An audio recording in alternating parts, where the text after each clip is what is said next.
Hello everyone, आपका स्वागत है मेरी क्लास में। पिछली क्लास में हमने √3 एक अपरिमेय संख्या है ये देखा था, ये एग्जाम्पल था। और आपके एक्सरसाइज का ये क्वेश्चन है, फर्स्ट क्वेश्चन ही है कि √5 एक अपरिमेय संख्या है, ये सिद्ध कीजिए। तो इसमें कुछ भी डिफरेंस नहीं है, डिफरेंट नहीं है, मतलब कि आप √2 का निकालो या फिर √3 का, फिर √5 का, किसी का भी निकालो, सेम एज इट इज़ ही आपके जो इक्वेशंस बनते थे। बस दो की जगह पे √2 की जगह पे 2 है, जो 3 है, सिर्फ 5 है, वही डिफरेंस है। और कुछ स्टेप्स में कोई डिफरेंस नहीं है। तो इस क्वेश्चन को भी देखते हैं कैसे करना है। कुछ भी डिफरेंस नहीं है, मतलब एक आपने क्वेश्चन कर लिया ना, तो उसके बाद से आपको ये सब अंडर रूट के जो भी अंदर जो भी वैल्यू दी है उसमें आपको फाइंड आउट करने में कुछ भी दिक्कत नहीं आएगी। मुझे लगता है कि आपको कोई दिक्कत नहीं आनी चाहिए, फिर भी मेरे आपके एक्सरसाइज में है ये क्वेश्चन, तो मैं आपको करा दे रही हूँ। बट मुझे लगता है कि आपको अब दिक्कत नहीं आएगी, क्योंकि मैंने 2 क्वेश्चन कराए हैं, √2 का, √3 का। √5 का भी ऐसे ही, जैसे कि हमने बोल दिया, क्या बोल देंगे कि माना √5 क्या है, माना, आपको लिखने तो ये सब स्टेप्स आ गए होंगे। माना √5 क्या है, एक एक परिमेय संख्या है, परिमेय संख्या है। ये पहला स्टेप रहता है, हम मानते हैं पहले परिमेय है, फिर लास्ट में प्रूव करते हैं कि अपरिमेय, यही हमारा काम रहता है। तो हमने परिमेय संख्या है बोला, फिर परिमेय संख्या है तो क्या है, √5 किसके इक्वल होगा, p/q के फॉर्म में होगा।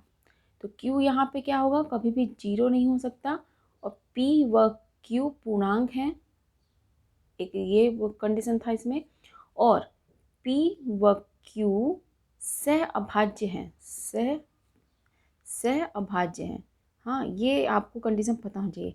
इसी कंडीशन से आप लास्ट में जाके प्रूव करेंगे कि नहीं है वो परिमेय, सह अभाज्य है। हमने मान के चला है कि अब सह अभाज्य है और HCF इसका 1 आएगा, फिर ये हमने कंडीशन माना, ये हमारा पहला स्टेप रहेगा। अगर p/q के फॉर्म में है √5, तो हम क्या कर देंगे, यहाँ पे q को इस साइड ले आएंगे, √5 को इस एक स्टेप मैंने गायब कर दिया, आप समझ गए होंगे क्या। √5 और q एक साइड आएंगे, q का मल्टीप्लाई करेंगे इसके साथ, फिर q यहीं पर रहने देंगे और √5 को नीचे ले आएंगे। ये फिर दोनों साइड स्क्वायरिंग करेंगे, स्क्वायरिंग मतलब कि वर्ग करने पे, तो वर्ग करने पर ये स्टेप्स रहेंगे हमारे।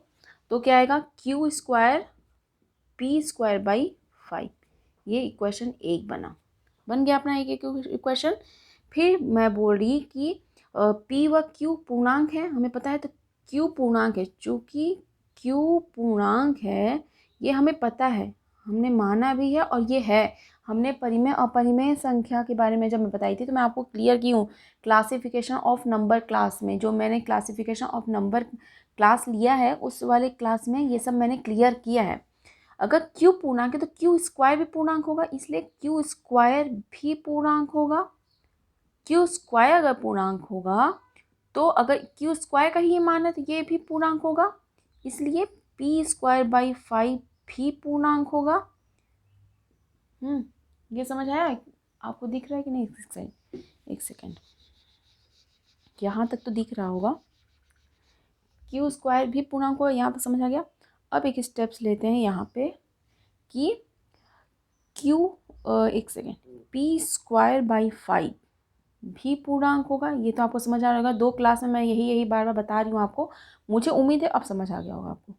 पूर्णांक होगा, अगर p²/5 पूर्णांक है, इसका मतलब क्या है कि अगर ये पूर्णांक है मतलब कि 5 p² को पूरी तरह से विभाजित कर देता होगा, यही है ना। एक प्रमेय भी हमने पढ़ा था कि अभाज्य संख्या a² को विभाजित कर रही है, तो वही अभाज्य संख्या p a को भी विभाजित करेगी। तो अगर ये पूर्णांक है तो 5 p² को पूर्णतः विभाजित करती होगी, तो कैसे लिखेंगे, 5 p² को विभाजित करता है, विभाजित करता है, तो 5, यही 5 p को भी विभाजित करेगा। ये प्रमेय में मैंने समझाया था, प्रमेय आपको अच्छे से क्लियर किया प्रमेय को, उसको विभाजित करता होगा, करता है ये और करता होगा। अब देखिए, यही 5 p को विभाजित कर रहा है, यही 5 p को विभाजित कर रहा है पूर्णतः। इसका मतलब है कि यहाँ पे कोई भी संख्या आएगी वो पूर्णांक ही होगी, क्योंकि 5 p यहाँ पे 10 हो सकता है, 5 हो सकता है, 15 हो सकता है, 20 हो सकता है, जो कि 5 से पूर्णतः डिवाइड होता होगा। तो कोई भी संख्या यहाँ पे आएगी तो वो पूर्णांक ही आएगी, तो माना पूर्णांक है, m1 क्या है, पूर्णांक है, यहाँ पे माना m1 पूर्णांक है। हाँ, ये फिर क्या हो जाएगा, p की वैल्यू क्या हो जाएगी 5 m1 हो जाएगी। इसको इक्वेशन 2 मान लेंगे। p का वैल्यू आया 5 m1, इसी p का मान q में रखेंगे। p का मान इक्वेशन 1 में रखने पर देखिए मैंने आपको बताया कि p और बाई q जो है ये सह अभाज्य, इनके बीच में कोई कॉमन नहीं है। कॉमन है तो एक है, तो हमें ये परिमेय माना है, हमने है प्रूव करना है अपरिमेय, हमें पता भी अपरिमेय है बट हम मान रहे हैं। तो हमें करना क्या है, हमारा एक p बाई क्यू के फॉर्म में ले रहे हैं। इस p का मान ऐसा निकालना है, p बाई क्यू का मान ऐसा निकालना है कि इनके बीच में कॉमन फैक्टर एक ना आकर के कोई भी संख्या आ सकती है, एक के अलावा कोई भी संख्या आएगी जो कि कॉमन फैक्टर बन जाएगा, वो सह अभाज्य नहीं रह जाएगा, HCF एक नहीं होगा। उससे हम प्रूव कर देंगे कि वो √5 अपना परिमेय नहीं है। तो p का मान निकल गया, अब q का मान निकालना है। तो p का मान q में रख देंगे इस समीकरण 1 में। तो q स्क्वायर अगर क्या हो जाएगा, q स्क्वायर का मान क्या हो जाएगा, p का मान हो जाएगा 5m1, तो 5m1 का होल स्क्वायर बाई 5। तो q स्क्वायर क्या हो जाएगा, 25m1 का स्क्वायर, 25m1 का स्क्वायर बाई 5, 5 से कटेगा तो q का स्क्वायर का मान क्या आ गया, 5m1 का स्क्वायर। अब देखिए पहली बार में क्या किया, p के नीचे हमने 5 रखा, अब इस बार q के नीचे 5 रखेंगे, q स्क्वायर बाई 5। हाँ, और m1 का स्क्वायर कर देंगे, इसको इस साइड भी ले आ सकते हैं, m1 का square by is equals to q square by 5।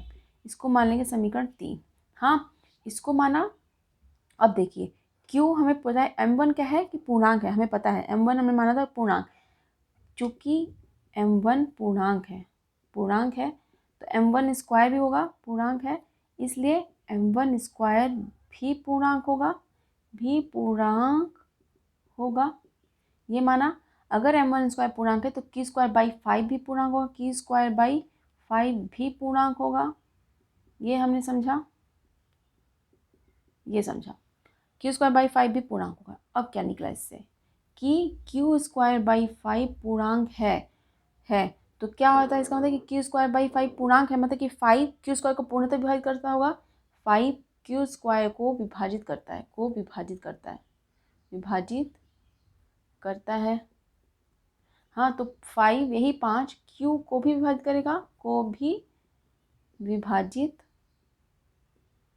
करेगा। अगर q को 5 पूर्णतः विभाजित करता है तो q बाई 5 का मान कुछ आता होगा ऐसा जो कि पूर्णांक ही होगा। तो q बाई 5 क्या होगा, m2 मान लिया, और यहाँ पे m2 क्या होगा, पूर्णांक होगा। फिर देखिए q का मान क्या निकला, 5m2। इक्वेशन चौथा, ये चौथा समीकरण है। दूसरा समीकरण क्या है, देखिए यहाँ पे क्या है आपके सामने, p का मान सेकंड इक्वेशन से 5m1 आया। हाँ, और q का मान फोर्थ इक्वेशन से 5m2 आया। अगर p बाई क्यू कर रहे हैं, 5m1 अपॉन 5m2 कर रहे हैं, तो इसमें p और q का जो मान है ये, इसमें 5 p व q का उभयनिष्ठ गुणनखंड है, p व q का उभयनिष्ठ गुणनखंड है जो कि सहअभाज्य नहीं। इसका मतलब क्या है, p व q सहअभाज्य नहीं है। अगर नहीं है तो क्या होगा, हमारी पूर्व कल्पना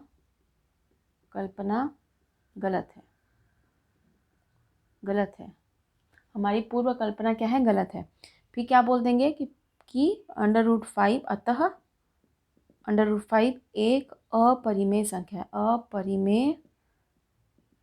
संख्या है। देखिए √2 में दो आता था उभयनिष्ठ गुणांक, √3 में 3 आता था, √5 में 5 आ रहा है, तो एक अपरिमेय संख्या है, हमने प्रूव कर दिया। इसमें मैंने क्या किया, देखिए p बाई क्यू लिया, इसमें p और q के मान में उभयनिष्ठ गुणनखंड क्या होगा, 1 होगा, HCF 1 बनेगा। इसमें HCF क्या बन रहा है, 5 बन रहा है। तो p का मान निकालने के लिए क्या करेंगे, एक बार इसको स्क्वायरिंग करेंगे तो p का मान 5m1 आया। हाँ, और फिर क्या करेंगे, q में 5 का मान, इसका p का मान रख करके फिर q का मान निकालेंगे। एक बार इस प्रमेय का मतलब कि ये वाला प्रमेय यूज़ करेंगे कि 5 p स्क्वायर को विभाजित करता है तो 5 p को विभाजित करेगा। एक बार क्यू के नीचे 5 को ले जाएंगे तो एक बार बोलेंगे, दूसरी बार बोलेंगे 5 क्यू स्क्वायर को विभाजित करता है तो 5 क्यू को विभाजित करेगा। ये आपको अगर ये स्टेप पता है कि ये मुझे काम करना है इसमें और पी व क्यू का मान निकालना है और ये कंडीशन पहले पता है, तो आप, मुझे उम्मीद है कि आपको एक भी स्टेप्स नहीं भूलेंगे, बिल्कुल नहीं। आप एक दो बार प्रैक्टिस कर लेंगे तो आपको माइंड में अच्छे से बैठ जाएगा, आपको याद करने की जरूरत ही नहीं पड़ेगी। आपको एक स्टेप्स की भी ऐसे मिस नहीं होंगे जिससे कि आपको लगेगा कि शायद स्टेप्स मिस हो सकते हैं, ऐसा कुछ भी नहीं है, मिस होंगे ही नहीं। अगर आपको स्टेप बाय स्टेप एक एक कॉन्सेप्ट क्लियर है तो आपको एक मतलब कि एक सेंटेंस भी इधर से उधर आप नहीं करेंगे। और मुझे उम्मीद है कि आपको समझ आ गया होगा। नेक्स्ट क्लास में भी इसी टाइप का भी अपरिमेय संख्याएं, बहुत सारे क्वेश्चंस आपके एग्जाम्पल भी हैं, एक्सरसाइज के भी हैं, उनको मैं कराऊंगी एक एक क्लास में। हाँ, तो इस क्लास में सिर्फ इतना ही। Thank you so much.